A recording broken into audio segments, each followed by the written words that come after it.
பதிவு செல்வத்தின் பாதை சென்னை நகரின் ஒரு சிறிய பகுதியில் விஜய் என்ற இளைஞன் தனது குடும்பத்துடன் வசித்தான்.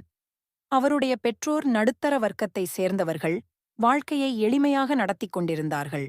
ஆனால் விஜய் சிறுவயதிலிருந்தே பணம் சம்பாதிக்கவும் அதை புத்திசாலித்தனமாக சேமிக்கவும் விரும்பினான். கனவு மற்றும் முதற்கட்ட பாடங்கள் விஜய் கல்லூரி முடித்தவுடன் ஒரு தனியார் நிறுவனத்தில் வேலைக்கு சேர்ந்தான். மாத சம்பளம் வந்ததும் அதனை முழுமையாக செலவழித்து விடுவான். தன் நண்பர்களுடன் வெளியே சென்று உணவருந்துதல், புதிய உபகரணங்களை வாங்குதல் என்று ஒரு பணத்தையும் சேமிக்காமல் விட்டு வைக்கவில்லை. ஒருநாள் விஜயின் நண்பர் அருண் ஒரு குடியிருப்பை வாங்கி முதலீடு செய்ததை அறிந்தான். இதைப் பார்த்த விஜய், நான் சம்பளமாக அவனை விட அதிகம் சம்பாதிக்கிறேன், ஆனாலும் அவன் வீடு வாங்கியிருக்கிறான், ஆனால் நான் ஒன்றும் சேமிக்கவில்லை என்று நினைத்து அதிர்ச்சியடைந்தான். அருணிடம் சென்ற விஜய், நீ எப்படி இவ்வளவு பணத்தை சேமித்து வீடு வாங்க முடிந்தது என்று கேட்டான். அருண் சிரித்துக்கொண்டு, விஜய், பணத்தை சம்பாதிப்பது மட்டுமல்ல, அதை புத்திசாலித்தனமாக செலவழிக்கவும் முதலீடு செய்யவும் தெரிந்திருக்க வேண்டும். நான் சம்பளம் வந்தவுடன் 30% சேமித்து வைக்கிறேன். அதை பங்குகள், மியூச்சுவல் ஃபண்ட்ஸ் மற்றும் வங்கி தொகுப்புகளில் போடுகிறேன். நீயும் இந்த முறையை முயற்சி செய்து பாரு என்றான். சேமிப்பின் ஆரம்பம் விஜய்க்கு இது புத்திசாலியான யோசனையாக தோன்றியது. அடுத்த மாத சம்பளம் வந்தவுடன் 30% தொகையை தனியாக ஒரு வங்கி கணக்கில் வைத்தான். ஆரம்பத்தில் இது கடினமாக இருந்தது, ஏனெனில் பழக்கமான வாழ்க்கை முறையில் சில மாற்றங்களை செய்ய வேண்டியிருந்தது. ஆனால் அவன் தனது தேவையற்ற செலவுகளை குறைத்து வீட்டில் உணவு சமைத்து சாப்பிடத் தொடங்கினான்.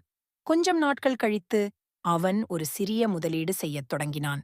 மியூச்சுவல் ஃபண்ட்ஸ், ஃபிக்ஸ்டு டெபாசிட் மற்றும் சிறிய பங்கு முதலீடுகளின் மூலம் அவன் பணத்தை வேகமாக பெருக்கிக் கொண்டான். வெற்றி பெற்ற விஜய் அடுத்த சில ஆண்டுகளில் விஜயின் சேமிப்பு கணிசமாக அதிகரித்தது. ஒருநாள் அவன் ஒரு சிறிய வீடு வாங்க முடிவு செய்தான். இது அவனுக்கு மிகுந்த சந்தோஷமாக இருந்தது. மேலும் அவன் சேமிப்பின் பலனை உணர்ந்து தனக்கு ஒரு பாதுகாப்பான நிதிநிலை ஏற்பட்டுள்ளது என்பதில் பெருமை அடைந்தான். விஜயின் வாழ்க்கை ஒரு முக்கிய பாடத்தை அவனுக்கு கற்றுக் கொடுத்தது. பணம் சம்பாதிப்பதை விட அதை புத்திசாலித்தனமாக நிர்வகிப்பதே முக்கியம். இந்த கதையின் முடிவில் விஜய் வெற்றி பெற்றதற்கான காரணம் அவன் தன்னுடைய செலவுகளை கட்டுப்படுத்தி நிதி திட்டமிடல் மற்றும் முதலீட்டில் கவனம் செலுத்தியது என்பதே. நாம் கற்றுக்கொள்ள வேண்டிய பாடம் ஒன்று. சேமிப்பு ஒரு பழக்கமாக மாற்ற வேண்டும்.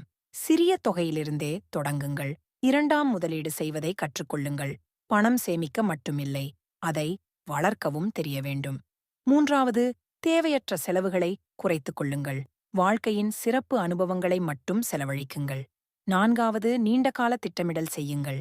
வீடு, வாகனம், ஓய்வூதியம் போன்ற முக்கியமான விஷயங்களை முன்னே பார்க்க வேண்டும். விஜயின் கதையைப் போல நாம் அனைவரும் சிறிது முயற்சியுடன் நிதி சுயநிலையை அடைய முடியும். இன்று சிறியதாக தொடங்கினாலும் நாளை அது ஒரு பெரிய வெற்றியாக இருக்கும்.